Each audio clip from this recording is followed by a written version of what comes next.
Olá pessoal, tudo bem? Meu nome é Alex Vargas e hoje eu vou te mostrar aqui na tela do meu computador como que eu faço um faturamento de uma média aí de R$100 mil por mês. E eu queria voltar um pouquinho só, mais no início da sua história. Eu queria tentar dissecar, explorar bem a questão da abdução alienígena, tá? Então vamos tentar fazer uma cronologia, né, e tentar entender certinho exatamente como aconteceu, tentar conseguir os detalhes assim, né, de todo esse processo, tudo que você vivenciou. Quando que foi a primeira abdução que você entende que aconteceu? 3 dias depois de eu ver o Gasparzinho. Tá, Com 5 anos. Primeiro ET, eu tinha quase 6 anos. O primeiro ET, hoje você fazendo estudo de casos de abdução, eles usam muito o imaginário infantil para a criança não estabelecer um receio. Você quebra a resistência da criança. Então, a gente atende uma criança, uma menina de 7 anos na casa do Consolador, que era louca pelo querido pônei rosa.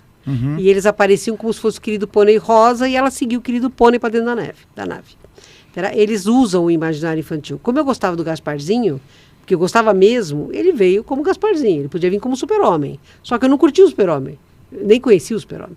Eu gostava do Gasparzinho, tá? 3 dias exatamente depois do Gasparzinho foi a primeira vez que eles me levaram. E como foi exatamente isso? Você lembra de estar acordada, dormindo? Eu estava dormindo, Tá. Quando eu acordei com alguém, era uma mão gelada, uma pele escamosa, né? Como sabe pele de golfinho? Você já tocou um golfinho? Não. É uma pele fria, né? Uma pele mais fria e lisa, muito lisa, né? Eu senti isso pegando na minha mão. Eu acordei com essa sensação, 3 dedos tocando na minha mão. Eu era pequena e eu era menor que ele, né? Ele tem, normalmente os greys têm 1,20 m, 1,30 m, não varia muito a altura deles. Quando eu olhei para ele, eu não estabeleci resistência. Provavelmente por alguma indução hipnótica que ele fez, porque eles fazem isso com facilidade. Então, ele me puxou da cama, eu desci da minha cama, eu dormia no quarto da minha tia Iracema, que foi quem me criou. Eu bati o joelho na cama dela e olhei para ver se ela ia acordar. Ela não acordou. Porque eles fazem isso, né? Quem está acompanhando o objeto da abdução, normalmente é sedado, é desdobrado e está longe, justamente para não estabelecer nenhum problema de resistência ou de luta, porque não interessa para eles nenhum tipo de violência, realmente não. Aí eles eram 3, né? O primeiro, chama Zilok, esse primeiro, depois eu fiquei sabendo o nome dele. Zilok.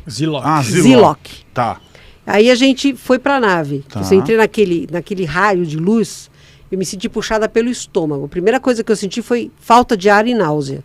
E tontura. Tá, mas aí, então, vamos entender. Ele colocou, foram 3 dedos na sua mão. Ele pegou minha mão. Eles têm 4 dedos. Ele pegou tá, minha mão. Com 3. Com 3, é. Tá, aí vocês foram andando pela casa? Sim, pelo meu corredor. Meu quarto ficava no fundo do corredor. Tá. Ele me puxou pela mão. Aí que eu vi que tinha 2 no corredor esperando.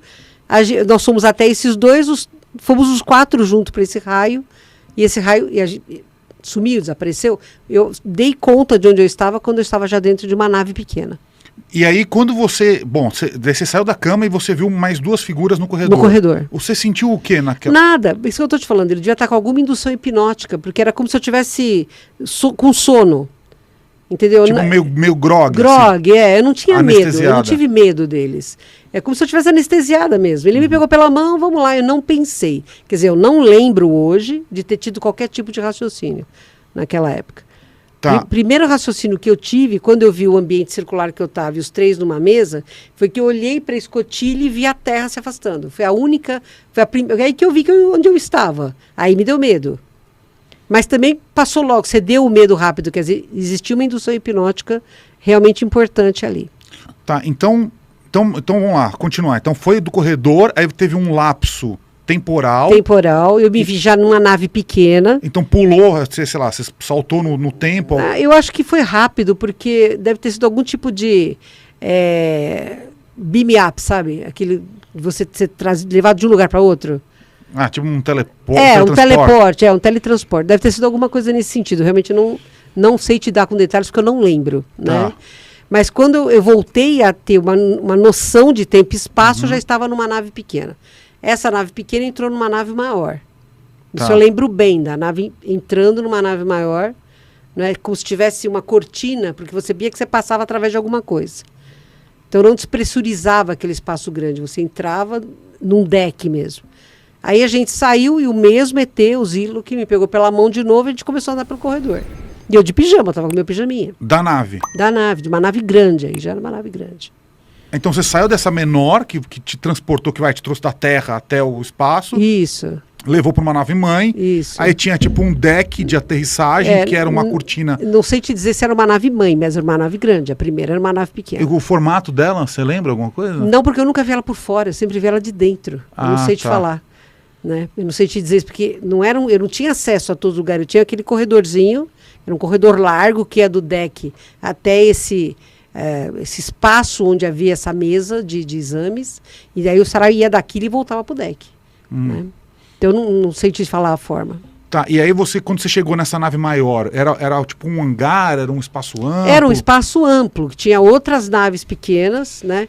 A gente desceu da nave, tinha 3 degraus, a gente desceu da nave, e aí tinha uma rampa, a gente foi por essa rampa, viramos à direita e já estávamos nesse corredor. Da nave maior? Na nave maior. E aí você foi conduzido até uma sala de... Isso, uma parede abriu, quando ele fez com a mão, ele passou a mão na frente da parede, a parede abriu. Dentro dessa sala tinha uma mesa de exames, como se fosse uma mesa de cirurgia. Em cima tinha um foco, como se fosse um foco de cirurgia. Eu não me lembro como eu fui parar nessa mesa, mas nessa mesa eu só conseguia mover meus olhos. E nesse trajeto entre a nave que você desceu, você falou, então eram 3 degraus e uma rampa, você via que existia uma vida acontecendo ali. Tinham outras... Não, eu só vi o Zilok. Eu só não, via esse ET. Não estava totalmente habitado o espaço Não, ali. eu não vi ninguém, só o Zilok mesmo, que me segurava pela mão. Mas você viu que tinha outras naves estacionadas? Tinha mais naves estacionadas, mas eu só vi o Zilok, não vi mais outros. Quando eu dei acordo que eu estava na mesa, aí estavam os 3 de novo, e esses 3 é que fizeram os testes em mim. E você sabe quais foram esses testes? Eles enfiaram um aparelho no meu ouvido que parecia um metal líquido, porque à medida em que ele enfiava no meu ouvido, aquele metal se expandia. Né? É desconfortável. Quando pegou o tímpano, foi muito desconfortável. Enfiaram uma escopia no meu nariz, né? Não sei até onde foi, porque eu não conseguia me mover, mas você sentiu o aparelho passando. Depois, meteram uma agulha na minha jugular, tiraram sangue. Aí passaram um aparelho, sei lá, tipo ultrassom para ver meus órgãos abdominais e pélvicos, né? Você sentiu alguma dor? Quando eu comecei a sentir dor, que eles enfiaram a agulha na minha jugular, eu senti muito medo. Foi quando apareceu esse ser adâmico, bem alto, bem sereno. Ele tocou a minha testa e eu, por telepatia, ele me passou, né? Fique tranquila, somos seus amigos, não lhe faremos mal. O que é um ser adâmico? Nós somos adâmicos, a nossa espécie. Porque o que é um ser humanoide? Cabeça, tronco e membros, na posição ereta. Isso é um ser humanoide. Você tem várias espécies nesta galáxia, porque o que eu conheço é esta galáxia. A espécie mais frequente é o tipo humano da Terra, que é chamado de Adam Kadmon. Né? São os adâmicos. Tem reptilianos, que são seres répteis mesmo, que você vê. Tem insetoides, que são muito frequentes. Tem os zeta-reticulianos, como o grey, que é pequenininho, mas tem outros que são altos. Tem felinos, né?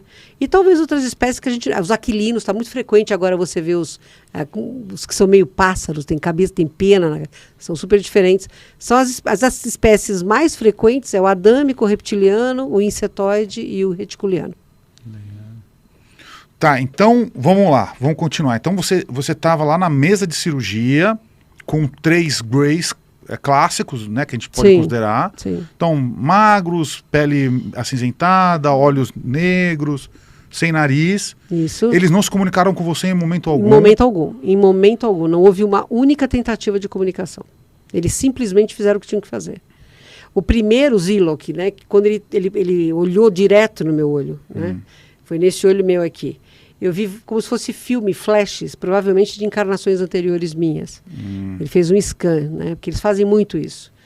Eu tenho uma deficiência nesse olho. Eu tenho 60% de olho só no olho direito, 60% de visão só no olho direito. Não estou dizendo que é culpa deles, de jeito nenhum. Mas foi o olho que ele usou para fazer esse scanner.